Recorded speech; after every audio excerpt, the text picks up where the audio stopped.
बिस्मिल्लाहिर्रहमानिर्रहीम। अस्सलामुअलैकुम। Welcome to my channel. I hope सब खैरियत से होंगे। तो आज मैं आपके लिए बेक पार्लर की एक बहुत ही मज़ेदार और जल्द बनने वाली कीमा मैकरोनी की रेसिपी लेकर आई हूँ, जिसे बनाना बेहद आसान है। और आज ये रेसिपी मैं आपको एक नए और मुनफरिद अंदाज के साथ बनाना सिखाऊंगी। इसके अलावा आप इस रेसिपी को चिकन, बीफ या मटन के साथ भी बना सकते हैं। तो चलिए हम रेसिपी को स्टार्ट करते हैं। तो यहाँ पर मैं यूज़ कर रही हूँ बेक पार्लर की कीमा मैकरोनी, जो कि 250 ग्राम है और ये आपको 2 in 1 में मिलेगी। इसके अलावा इसकी बैक साइड पे आपको इसकी रेसिपी भी मिल जाएगी। लेकिन आज हम कीमा मैकरोनी को अपने एक नया और मुनफरिद अंदाज के साथ बनाएंगे, तो हमें इस रेसिपी को देखने की ज़रूरत नहीं। इस मैकरोनी का ये फ़ायदा है कि ये आपको 2 in 1 में मिलती है, यानी कि आपको मैकरोनी के साथ साथ एक मिक्स मसाले का साशे भी मिलता है। तो यहाँ पर आपको कोई भी एक्स्ट्रा मसाला यूज़ करने की ज़रूरत नहीं है, ये साशे ही इस मैकरोनी के लिए काफ़ी होता है। तो पहले हम मैकरोनी को बॉईल कर लेते हैं। उसके लिए मैंने पानी में 1 टेबलस्पून नमक डाल के इसको बॉईल करने के लिए रख दिया है। जब इसमें 1 से 2 उबाल आ जाएंगे तो हम इसमें मैकरोनी ऐड कर देंगे। तो यहाँ पर पानी बॉईल होना स्टार्ट हो चुका था। अब मैं इसमें मैकरोनी ऐड कर दूँगी और इसे हम 5 से 7 मिनट के लिए बॉईल करेंगे। साथ साथ चम्मच से आप हिलाते रहे ताकि ये बर्तन को चिपके ना।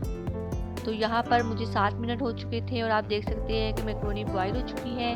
अब मैं इसका पानी रिमूव कर दूंगी और इसे आपने ठंडे पानी से अच्छे से वॉश करने के बाद 1 टेबलस्पून ऑयल लगाकर एक साइड पे रख देना है। कीमा मैकरोनी का मसाला रेडी करने के लिए हमें जो चीज़ें चाहिए उसमें शामिल है चिकन का कीमा 300 ग्राम, टमाटर हमें चाहिए 2 बड़े साइज़ के जिसको आपने चॉप कर लेना है, अदरक लहसुन का पेस्ट 1 टेबलस्पून, सब्ज़ मिर्चें बारीक चॉप की हुई 2 से 3 अदद, फ्रेश धनिया चॉप किया हुआ 2 टीस्पून, एक मीडियम साइज़ का हमें प्याज चाहिए जिसको हमने बारीक बारीक काट लेना है, लेमन जूस 1.5 टीस्पून। और इसके अलावा हमें यहाँ पे चाहिए बेक पार्लर का कीमा मैकरोनी मिक्स मसाले का साशे। यहाँ पर सबसे पहले हम एक कढ़ाई में ऑयल ले लेंगे 6 टेबलस्पून और इसमें हम ऐड कर देंगे एक मीडियम साइज़ का बड़ी कटा हुआ प्याज। और प्याज को यहाँ पे हमने मीडियम फ्लेम पे फ्राई करना है तकरीबन 2 से 3 मिनट के लिए, या जब तक कि प्याज जो है वो सॉफ्ट नहीं हो जाता। हमने यहाँ पे प्याज को ब्राउन नहीं करना, सिर्फ इसका जो कलर है वो हल्का सा गोल्डन हो जाए और प्याज जो है वो थोड़ा सा सॉफ्ट हो जाए, तब तक आप इसे फ्राई करें। यहाँ प्याज जो है वो सॉफ्ट हो चुका है और अब हम इसमें 1 टेबलस्पून अदरक लहसुन का पेस्ट शामिल करेंगे और इसे 1 से 2 मिनट के लिए, या जब तक ये लहसुन की स्मेल नहीं ख़त्म हो जाती, आप इसे फ्राई करें। लहसुन फ्राई हो चुका है और अब मैं इसमें शामिल कर दूंगी चिकन का कीमा 300 ग्राम। मैं यहाँ पे चिकन का मोटा कीमा यूज़ कर रही हूँ, आप बड़ी कीमा भी ले सकते हैं। इसके अलावा आप चिकन की जगह मटन या बीफ भी यूज़ कर सकते हैं। जो बच्चे मटन या बीफ नहीं खाते, आप उसका कीमा बनाकर इन्हें मैकरोनी में डाल के खिला दें। वो मैकरोनी खाने के शौक में साथ में कीमा भी खा लेंगे। तो यहाँ पे हम चिकन को फ्राई करेंगे। अच्छे तरीके से आपने इसकी भुनाई करनी है, तकरीबन 4 से 5 मिनट लगेंगे आपको चिकन को भूनते हुए।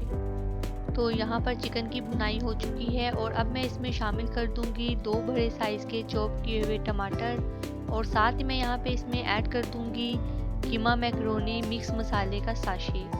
ये साशे ही इस मैकरोनी के लिए काफ़ी है, इसके अलावा आपने कोई भी एक्स्ट्रा मसाला इसमें ऐड नहीं करना। तो यहाँ पे हम इन्हें अच्छे से मिक्स कर लेंगे और अब 2 से 3 मिनट के लिए हम इस मसाले की भुनाई करेंगे। यहाँ पर हमने मीडियम फ्लेम पे इस मसाले की अच्छी तरह से भुनाई कर लेनी है और उसके बाद यहाँ पे मैं इसमें ऐड कर दूँगी 1/2 कप के बराबर पानी और हम इसे अच्छे से मिक्स करेंगे। और मिक्स करने के बाद आप इसे कवर करके रख दें मीडियम टू लो फ्लेम पे, ताकि जो हमारा मैकरोनी का मसाला है वो रेडी हो जाए। और अब मैं यहाँ पे हाई फ्लेम करके इसका थोड़ा सा पानी जो है उसको ड्राई कर लूँगी। यहाँ कीमा मैकरोनी मसाला रेडी हो चुका है। अब इसमें शामिल करूँगी 1.5 टीस्पून लेमन जूस, सब्ज़ मिर्चें चॉप की हुई, फ्रेश धनिया चॉप किया हुआ और साथ ही मैंने यहाँ पे इसमें मैकरोनी शामिल कर दी है और इन्हें अच्छे से मिक्स कर लूँगी। यहाँ पर मैकरोनी को मैंने अच्छी तरह से मिक्स कर लिया है और लास्ट पे मैं इसमें शामिल कर दूँगी 2 बॉयल किए हुए एग। ये ऑप्शनल है, आप चाहे तो इसमें डाल सकते हैं। इससे मैकरोनी का जो टेस्ट है वो बहुत ही मज़े का आता है, और अगर आप स्किप करना चाहते हैं तो स्किप भी कर सकते हैं। मैकरोनी को अच्छे से मिक्स करने के बाद अब मैं इसे लो फ्लेम पे 2 से 3 मिनट के लिए कवर करके दम पे रख दूंगी। तो ये थी हमारी आज की बहुत ही मज़ेदार और क्विक बेक पार्लर चिकन कीमा मैक्रोनी की रेसिपी। आप इसे बनाकर बच्चों के लंच बॉक्स में भी दे सकते हैं। उम्मीद है आपको ये रेसिपी पसंद आई होगी। मुझे कमेंट करके बताना मत भूलिएगा। इसके अलावा अगर आपको मेरी वीडियोस अच्छी लगती है तो इसे लाइक करना, शेयर करना अपने फ्रेंड्स और फैमिली के साथ, और इसी तरह की और बहुत सारी वीडियोस देखने के लिए मेरे चैनल को सब्सक्राइब करना मत भूलिएगा। नेक्स्ट वीडियो के लिए अल्लाह हाफिज़।